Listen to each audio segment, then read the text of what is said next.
সন্ধে দেওয়া হয়ে গেল আর এদিকে এখন বসিয়ে দিয়েছি চা। 1 কাপ আমার জন্য চা করে নিচ্ছি, চিনি চা পাতা দিয়ে দিচ্ছি, চাটা ফুটছে।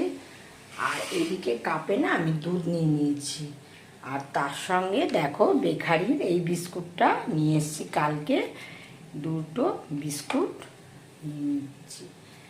এখন চাটাকে সেঁকে নেবো, যেহেতু চাটা একদম ফুটে পুরো কড়া হয়ে গেছে। আমি গ্যাসটাকে বন্ধ করে দিয়ে চাটা সেঁকে নেব। তোমরা বলতে পারো আমার চায়ের নেশা। সকাল বিকাল টাইম টু টাইম চা না খেলে ভাল লাগে না, মাথা পুরো ধরে যায় একদম। এই যে চলো, কারা কারা চা খাবে চলে এসো, আমি চা একদম রেডি। চলো পরে দেখা হচ্ছে, টাটা।